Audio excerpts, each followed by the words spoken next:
And we are back. We are back. Thank you all for joining us again. What a day, dude. What a crazy day. And to think I almost didn't go live today. I almost didn't record a segment for you today. This was a big one. So thank you all for coming back to Vince versus Everyone. We are on, Rumble, Instagram, YouTube, Facebook.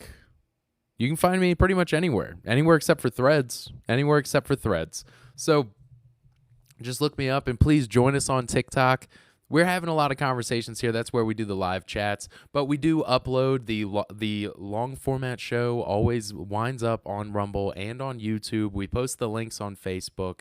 And you can share articles with me. You can follow me on X to see the kinds of things that we want to talk about. Or maybe you can share and tag things with me. And we'll talk about them more on the show. We have a pretty good show for you tonight. I like to think so. I mean, too bad that nothing happened today. Just a terrible day for news. Terrible day for news if you live in Virginia. Yeah, I'm just kidding. Absolutely kidding. Virginia State Senator and Senate President pro tempore L Louise Lucas is raided by the FBI in her co-owned dispensary next to her Senate office in Portsmoth. What? Like, first of all, talk about hot boy shit. That is crazy. That is actually crazy. It is illegal to sell weed in Virginia. You mean, and anybody, you should know this best. If you're you'd think if you were a lawmaker, if you were writing the regulations about this, you would know that better than anyone. But no. So she was unfamiliar with the rules that she helped to create, with the rules that she helped to pass in Virginia. There is not a recreational legal weed market in Virginia. It's illegal to own or possess. Like, if you have it, then they can't convict you. But you cannot sell weed unless, under just normal circumstances. You can't open up a retail store that's selling weed in Virginia. Totally illegal. I think there's very limited medical licenses for dispensaries. You can grow it yourself. You can have, I think, 6 or 10 plants now. But no, you can't just over the counter just walk up to the store and just start buying bud. You can't even buy alcohol. You can't even open a liquor store in Virginia. And this woman opened up next to her own Senate office, had the Cannabis Outlet. That's what it's called. Oh, we only sell hemp and CBD products. That's so crazy. Oh, they were mislabeled products. So the FBI shows up. They say, come out with your hands up. Literally, people coming out with their hands up, like 3 people in handcuffs. The FBI's in there. They're carrying out boxes of paperwork. As Senate leader L Louise Lucas shows up. She shows up to the site and then immediately claims she didn't even know that this was going on, that she doesn't know what this is about. Excuse me, you were the first person they called when the FBI showed up. When the FBI was hanging out outside and they're like, oh shit, the cops are here. They called you and you showed up. And then you show up like, oh, I didn't know what was going on. They called you and you showed up. And then you show up like, oh, I didn't know what was going on here. They raided the trap house. That's what happened. It's so crazy. Just the absolute, that is nuts. That's literal mafia stuff, by the way. At what point, do you know that a Democrat is arrested on corruption charges almost every single week in the United States?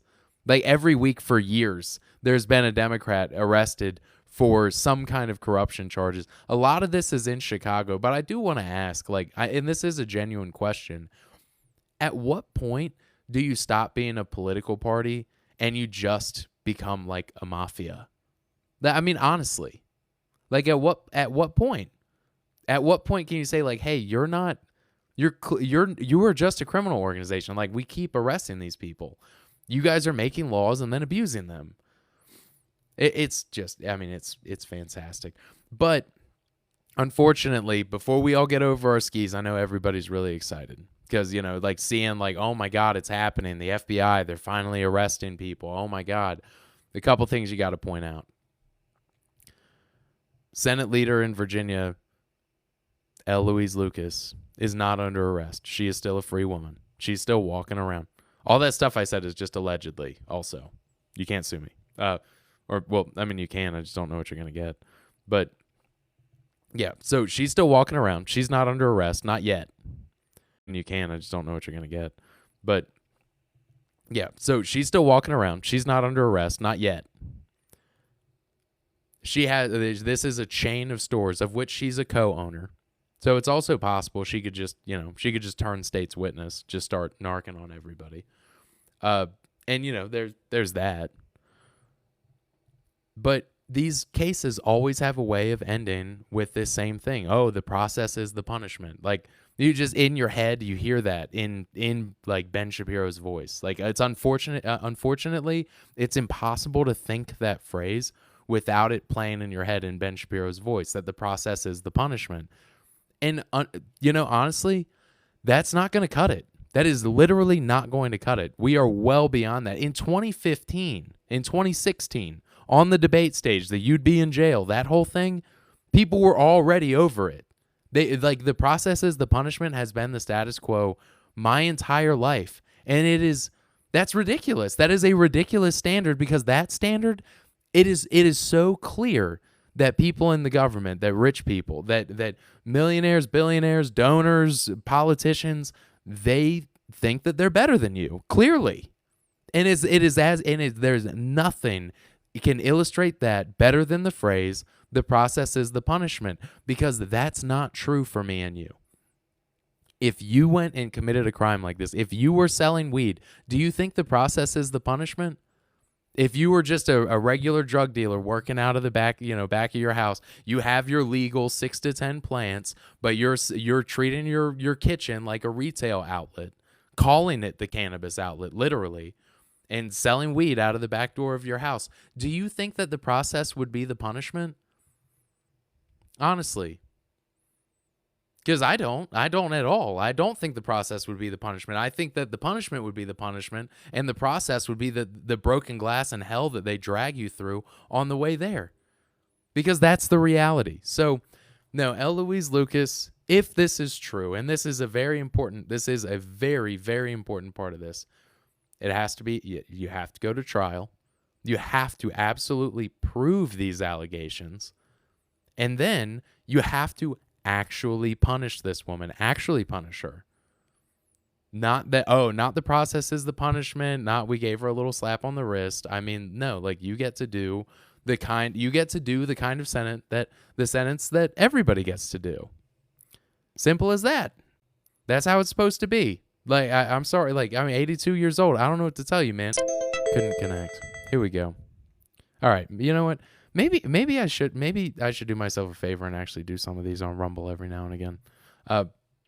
But no, so it's the same story. We saw this with LaTisha James. She got charged with the mortgage fraud thing, and then we saw Hillary Clinton. Obviously, that never happened. She did get dragged in front of Congress and had to answer a bunch of questions. There were embarrassing photos of her and Bill that got leaked by, who was it?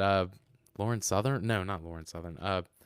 I can't remember. One of the Republican senators leaked some photos and got in a bunch of trouble for it. Same with Comey. He's indicted again. Anybody actually think he's going to go to trial? Anybody think he's going to jail? We'll probably see the same thing with L Louise Lucas. She gets dragged through the mud for a little bit and then nothing, because that's what always happens. They chicken out because there is nothing in the world that scares politicians more than holding one of their own accountable, even one time. Even one time, holding one of their own accountable is the scariest thing in the world. And before you say, well, they already did it to Trump, they don't think of Trump as one of them. They hate him. I don't know if you remember this or not. Like, that doesn't count. I don't know what to tell you. Like, I don't make the rules. I'm watching the same news you are. That's it. But this, honestly, you could have seen the writing on the wall for Senator Lucas. This is actually pretty obvious. A few weeks ago, she made some headlines, right? And if you follow attorney Tim Anderson on Facebook, and I'm telling you, if you like inside baseball in Virginia, attorney Tim Anderson is the best follow on Facebook, period. You follow this guy. Weeks ago, he pointed out that Senator Lucas blocked a casino in Fairfax, which is crazy because Senator Lucas is in big with the Virginia casino lobby. And this woman is a political, She's like the Michael Jordan of Virginia politics. I'm not kidding. She's on like a decades long, like her generational run has gone on for a full generation. So this woman's in big with the casino lobby. She also is a big supporter of Spanberger. She's very close to that administration for the Virginia governor. Senator Lucas blocked a Fairfax casino.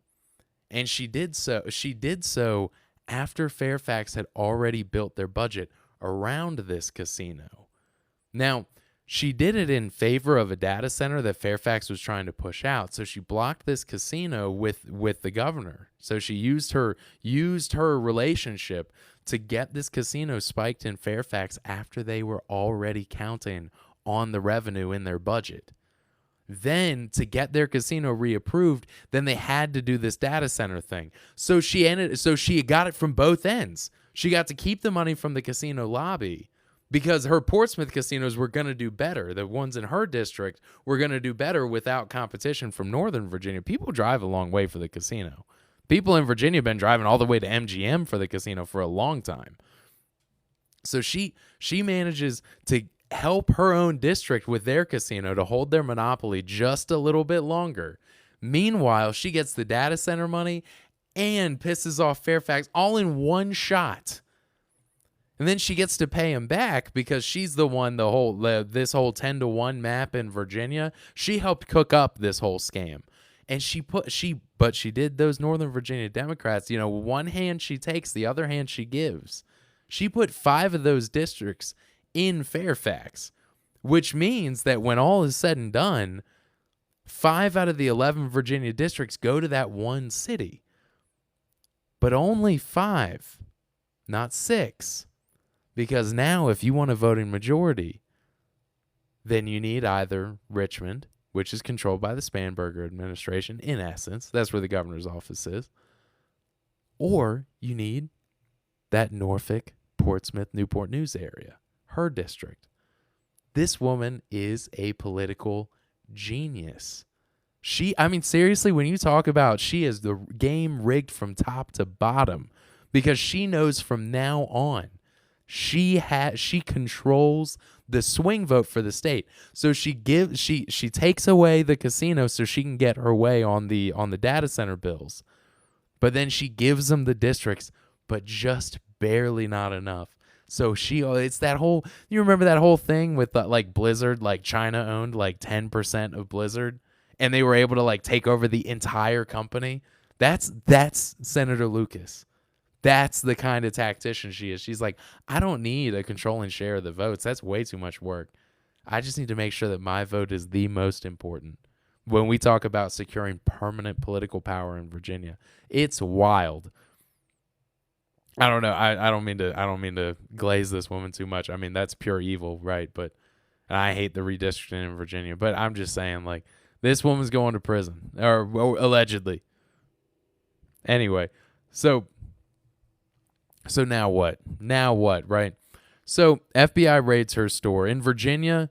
You can't sell marijuana in a retail outlet. Now, some people, they're already pushing this line. Oh, if it's more than 0.3% THC, then that's illegal. Oh, okay. Yeah, 0.3% THC. Then it's just considered a weed product. Okay, well, that's not the only thing she's been accused of. She's also been, what is it, that Delta-9 THC, like the fucking research chemicals that were giving people seizures. You guys remember, like, Spice? They're selling this shit in her little dispensaries too, allegedly. So, yeah, I don't know. This is still a moving target, and everybody is scrambling to try and either run away from it or get ahead of it. Everybody's just moving so fast because Trump launched this investigation because of the redistricting. Trump launched this investigation in 2023. Trump contacted the Biden DOJ and said, I need you to open an investigation against this Virginia Democrat. She has too much power. She moved too different. Her smoke too big. No, that's not what happened, dude. It just doesn't make sense. And then, like I said, I just gave you a whole theory that because of her little Fairfax play, she might have gotten those Northern Virginia Democrats upset. And they said, you know what? We're pretty confident we can get another Democrat in our pocket in Portsmouth. So go ahead and take her out. And it's possible, I mean, because that's the thing, right? And this is how these conspiracy theories always go. Obviously, Trump did not get this investigation launched under Biden. Obviously, Northern Virginia Democrats, well, who knows? Maybe they did. Maybe the donors were like really just, they knew that this day would come, that they were going to need the old yeller, Senator Lucas, so they were just preparing. Who knows? Also, the woman's 82 years old. She might have been ready to depart from politics anyway, and they said if we make a scandal out of it, then that's just going to be points for us later. Who knows, man? Who knows? What I do know is that when you talk about these raids, when you talk about these investigations go on for years, but then they finally pull the trigger. They finally jump the gun. It's not for nothing. Like, something causes it to happen. It had been years that they were investigating the Texas, the poker lounge, the Texas Card Club. They had been investigating them for like 2 years. It's not until right after Miriam Adelson gives the donation that then they say, okay, now we're gonna lock the doors. Now we're gonna seize the funds. Now we're gonna start. And I just want to point out, those guys have been exonerated. Their club's reopened. So with Senator Lucas, it is possible you have this investigation ongoing for like 2 years. Nothing's really happening. And they say, what'll really rattle her cage a little bit. Let's see what happens when we raid her Senate office. I'm just saying, man, you never know. That's why I say, as a citizen, as a voter, don't get too excited at first, because they always have another opportunity to let you down. And also, if you're a Democrat, don't get over your skis. Why are you going to come out here and becline yourself? This woman isn't your friend. She's embarrassed by you. If you are a Democrat voter and not a donor, if you're just a regular old voter, I can tell you they are embarrassed by you. So don't go and embarrass yourself, run out of, she didn't do nothing. And then she goes on trial and is like, yeah, I totally did all that. Here's the receipts on everybody else. Please don't let me die in jail. I'm just saying, you don't have to put your own neck on the line. You don't got to stick your neck out for these people. They will never do it for you. They've never done it for you, and they never will. That's all I'm trying to say. So, just do yourself a favor. It's okay. It's okay. It's not a competition to be the first one with an opinion. You're allowed to just look at the facts for a second. And that's what I try and do for you guys. That's what I try and do for you guys with the short videos. You know how easy it is to make a video that's only 90 seconds when you spend time to oh, that's just an opinion. I'm going to remove that. Oh, that's just me pontificating. I'm going to remove that. The only time I leave a prediction in a video is if I'm 90% sure that I'm 90% sure about the prediction. I don't see any other possibility for the future. Then I'll go ahead and put in a prediction because it actually has some value. It just seems too obvious. But for the most part, these short videos, I just try and stick to the facts, dude. Just the straight facts. And you can watch a podcast like this. You can watch someone like me. And some people do like this stuff. I'm not hating on anybody. I love podcasts. I'll listen to a show hour, 2 hours long. Crowder, Tempore, Majority Report. I like them all. Jimmy Dore. I like listening to them. I just like listening to these different people's ideas and how they see stuff. A lot of people don't want that. They don't need that. They're perfectly capable of coming up with their own opinions, and they don't really care what other people think. And I assume that people don't really care what I think. That's why I do 90-second videos. That's why I do 3 90-second videos a day, and I might do 3 shows like this in a week. Because for the most part, people just want to know what happens. They want to trust the information, and they don't care what you think. And that's all there is to it. It's that simple. It really is that simple. So when you remove all of your own opinions and all of your own predictions and you just stick to the facts, it's actually pretty easy to make a news story, just 90 seconds. Anyway, National Democrats, they are getting a little antsy. I don't know if you've noticed this. If you've been searching Virginia Supreme Court on Google, then Google just starts giving you updates. They're like, oh, there's a new update. Oh, there's a new update. Hey, there's a new article about that term that you searched. And then I'm like, so I see new article. And then talk about trying to be the first one with an opinion. I'm waiting for it, dude. I'm waiting for the Supreme Court to give their decision. I want them to give their decision on redistricting. I want to know that it's dead. I want to know that that's not happening. And guess what? They still haven't given their decision. They still haven't written the opinion out for us to read, so we can see in the legalese, we can see it right there on the paper in front of us. We know what the rules are going forward. Can you make a retroactive amendment to the state constitution? No, but we need to know. Can you use a special session for a budget and then vote on a referendum? No, but it's still, you want to know. You want to see this stuff on paper. You want to make sure that in the future you can say, you know what, I was alive the last time they tried to do this, and I remember that at that time. And that's why you can get older and wiser. But anyway, still no decision. But I did get like 5 updates today from like 5 different Virginia and non-Virginia news outlets to let me know that no decision was made today. You want to know why I keep getting all these articles?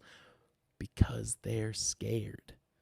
Because Washington Post ran an article like 2 months ago that said that if this referendum failed, it was going to tank Abigail Spanberger's career, that she's done. 90 days into office and it's over. And guess what? 3 months ago, new polling institution opens up. And they say that if Spanberger's 15% up in the polls. Her approval rating's only gone up since she got inaugurated.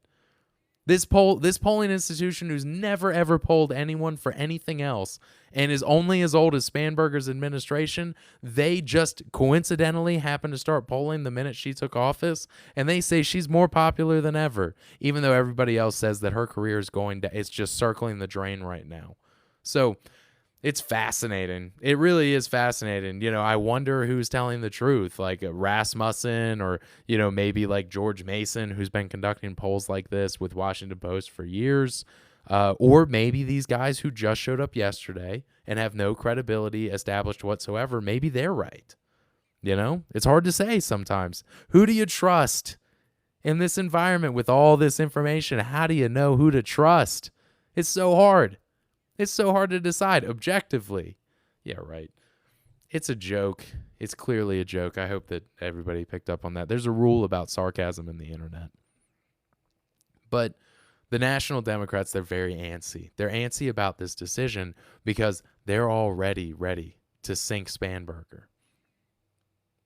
And right now, like, Virginia's kind of the last bastion for the deep state, You start rooting out all of this flagrant spending issues, stuff with like USAID, all these grants. You have like all these NGOs and then different defense contractors, firms all throughout Northern Virginia. Now you got the SPLC thing going on, all this stuff. Meanwhile, they've got the straight flush in Virginia government. They are trying to lock it down. People like L Louise Lucas are trying to make sure that they can have things like California has the Stop Nick Shirley Act. They want their own Stop Nick Shirley Act. They want to make sure that their money that's not legal at least can't get investigated, that you can keep ICE out, that you can keep the FBI out, that you can just make sure that there's so many roadblocks and barriers for holding people accountable in Virginia that they've got all their defenses ready. That's what they want. That's what they need. That's what they're moving for, and it's not working.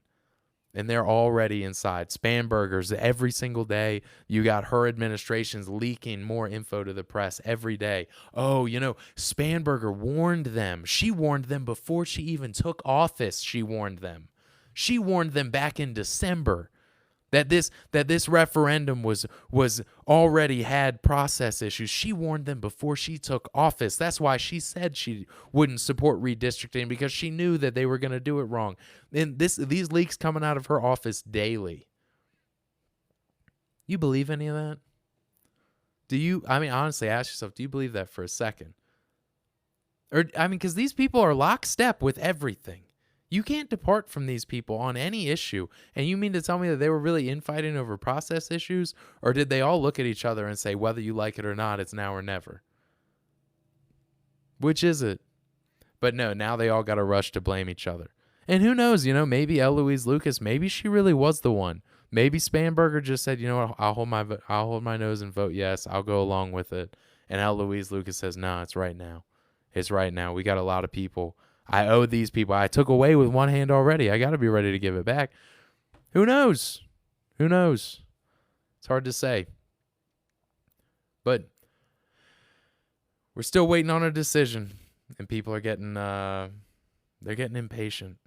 And I think they like, there's a lot of fear, right? Because if you drop this decision the wrong day of the week, then you give people time to organize. You kind of got to drop it on a Friday so that there's no time to organize. And like, people are just already busy, so like, they don't get the news fast enough, so they can't get something together by Saturday or Sunday. And then Monday you're back to work, and then it's been a whole week, so you're not really motivated to show up the next Friday. Plus it might rain. You know what I mean? I think that there might be a little bit of a timing thing, because Tennessee just approved, like, they did their special session, they're redistricting. So now Louisiana's in, Florida's in, Tennessee's in. Harmeet Dillon says they are suing states that are not going forward with redistricting if they have these Section 2 districts. If they're in violation of the VRA, then she's suing them. She's not waiting for some citizen to do it. She's going to sue them for a deprivation of rights from the DOJ. They are forcing redistricting. Out of those 7 Republicans that blocked redistricting in Indiana, 5 of them just lost their primaries. The GOP made sure of it. They lost their job. They're done. They're fired. You fired. That's what happened to them. So no, they mean business. They will make sure that this redistricting action happens all over the country. They're going to do it. So get ready for left, right, up, down. It's going to be nuts. And I honestly, like, I'm looking at the writing on the wall. It's like, Virginia might really be like, if you believe that there will be another civil war. If you were in middle school and said that this will happen in my lifetime, this war will be brought to me now. If you were 13 years old and you saw this, then you're looking and it's like, dude, honestly, like, Richmond was the capital of the South the last time. Like, when we had 2 factions, it was DC versus Richmond before. It could happen again. It could happen again. Yeah, there he is. Man, I didn't even know Hams was here. Wow. This is great, dude. You showed up just in time. Yeah, you missed all the Virginia redistricting stuff, but, everybody's antsy. And Senator Lucas, she probably, you missed all that stuff too. But anyway, you can catch it. You can catch it on YouTube or Rumble, I guess. But no, one other bit, because I have a couple more stories still, right? Vivek Ramaswamy, he just won his nomination for governor of Ohio. So now it's going to be Vivek Ramaswamy against Amy Acton. And as soon as Vivek secured his nomination, Amy Acton surged on Polymarket. Like, as soon as they're like, oh, it's Vivek Ramaswamy, Amy Acton, they're just like, oh, she's going to win. She's got it. But no, so it's wild. So I just got to ask, though, like, because Vivek, he wins the GOP primary with 80% of the vote. 80%. I mean, like, it wasn't even a contest. I'll admit, I've donated $25 to Casey Putsch like a while ago. I just, I thought he kind of seemed like an asshole. I kind of thought maybe that's what Ohio needed. Realistically, though, I mean, Casey Putsch, I think he was a race car driver before. Like, I think that's where his money is. Like, that's where his money comes from. So he's got some money from racing, and I think from some crypto deals a while ago. Right? And now he's running for governor of Ohio with like 0 name recognition. Nobody knows who he is. Now, Vivek at least had the benefit of being in a presidential debate at one point, and most people know who he is. Like him or not, you know who he is. But he's super untrustworthy. The dude is a political shapeshifter. 3 years ago, he was a Democrat who was running a pharmaceutical company that was just an Alzheimer's drug scam. And now he's running as a Republican for governor in Ohio. And for those of you who are fans of like Ready Player One, I guess there is this theory that like Columbus, Ohio is going to be like the Silicon Valley of the Midwest. Like, if you watch Ready Player One, that's kind of the premise that like, and there are a lot of server farms in Columbus. When I was playing Apex Legends like 8 years ago, that was, man, it really sucks to think like it's been that long. It has really been that long, hasn't it? When I was big into Apex Legends, I think that's where the servers were. And the ping was awful. Then they opened some up in Virginia, and then finally, like, you could get competitive here. But, oh, no way. False research that set back Alzheimer's. His false research set them back 30 years. If that's true, that's damning. That's nuts. But, no, so Vivek running for Ohio governor, right, gets 80% of the primary vote. So, like, everybody who voted in the primary, pretty much it was Vivek, like, from the start. Never mind about the fact that he's, like, Hindu. Never mind the fact that he sits in bar stools in his bare feet and talks about how American he is. Never mind the fact that he says, literally, oh, Jesus is one way to heaven, but not the only way. And, like, this Unitarian hippie crap that if you are a Christian is absolutely heretical, by the way. If you're not a Christian, I guess it really shouldn't matter to you. If you are, that's a big problem. You can't say stuff like that. That's, like, you just can't. Like, I'm sorry, like, I don't make the rules. But, no, so anyway, Vivek wins the primary. Amy surges in the polls. Casey Putsch, let's be honest, his name recognition, he's not winning. Like, I mean, that Casey Putsch is not beating Amy in this race. It's just not happening. But, like, the Ohio GOP, this race was only 2 days ago, right? They endorsed Vivek back in, like, it was like November, December, like months ago. The GOP, the guys who control the Republican purse, are endorsing this guy before a single vote's been cast. Super inappropriate, if you ask me. I don't know how that's allowed. Like, really, we should review that, like, as voters, as donors, as, like, party members.